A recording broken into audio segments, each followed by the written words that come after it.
कबीर मार्ग चले अधोगति, चार हाथ माई देख, पर तिरिया पर धन ना चाहे, समझ धर्म के लेख। कि जो नेक भगत होगा, सच्चा भगत होगा, सतगुरु का भगत होगा, वो यदि रास्ते रास्ते जा रहा है तो उसकी नजर केवल कितनी होगी? चार हाथ तक की उसकी नजर होगी। यानी 6-7 फुट ही देखेगा वो सामने। 6-7 फुट देखकर चलने का मतलब है सामने से कोई माता बहन आ रही है तो उसकी तरफ नहीं देखेगा, उसके चेहरे की तरफ नहीं देखेगा। वो अपनी नजरें सीधी करके चलेगा, अपने रास्ते चलेगा नीची गर्दन करके। सामने वाली को महसूस भी नहीं होने देगा कि इसके मन में कोई दोष है क्या। इस प्रकार से भगत ने अपनी रहनी करनी को ठीक करके चलना होता है। भगत मार्ग पर चलते समय नीचे देखकर चले, यानी अपनी आंखों को, अपनी नजरों को, अपनी दृष्टि को बकवादों से दूर रखे। एक सभ्य इंसान की तरह, एक सभ्य नागरिक की तरह उसने व्यवहार करना चाहिए।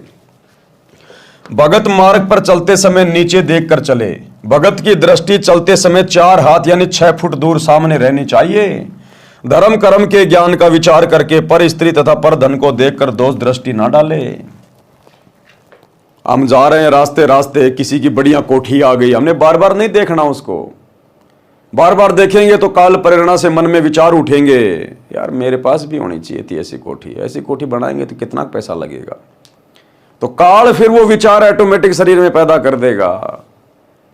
कोई बहन बेटी आ रही है, कैसी भी है, हमने उसकी तरफ ध्यान नहीं देना। अपना ध्यान परमात्मा के सुमरण में होना चाहिए, गुरुदेव के चिंतन मनन में होना चाहिए, भक्ति भाव में होना चाहिए। और हमने दोष दृष्टि से किसी बहन की तरफ नहीं देखना है, सामने वाले की चेहरे की तरफ नहीं देखना हमने, क्योंकि ये काल का षड्यंत्र है। हम देखेंगे तो मन में कहीं ना कहीं थोड़ा बहुत दोष ये जरूर पैदा करेगा। तो इसलिए गुरुदेव कहते हैं नीची गर्दन करके चलो। अब ये हर जगह बात फिट नहीं होती है। बहुत सारे भगत भाई बहन अपनी गाड़ी चलाते हैं, ड्राइविंग करते हैं, बाइक चला रहे हैं, कार चला रहे हैं, तो उनके लिए नहीं कहा परमात्मा ने कि 6 फुट ही देख के चलो। नहीं, वो 6 फुट देखेगा वो तो एक्सीडेंट हो जाएगा। परमात्मा ने कहा कि बकवाद की दृष्टि से नहीं देखना, भगत ने मन में दोष की दृष्टि से नहीं देखना। बाकी आप गाड़ी चला रहे हो, आपको तो 100 मीटर आगे देखना पड़ेगा, तो उसके लिए नहीं कहा गुरुदेव ने।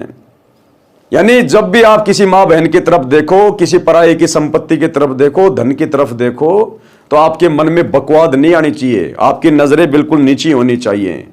हम आराम से चल रहे हैं, हमने 100 मीटर देखने की जरूरत नहीं है। आराम से चलने वाला व्यक्ति आराम से 5, 6, 7, 8 फुट की दूरी तक देख के अपना काम आराम से चला सकता है। जो गाड़ी चला रहा है उसको तो भैया लंबा देखना पड़ेगा। तो इसलिए गुरुदेव के कहने का मतलब है हमने कुदृष्टि से, गंदी नजर से किसी के तरफ ध्यान नहीं देना है।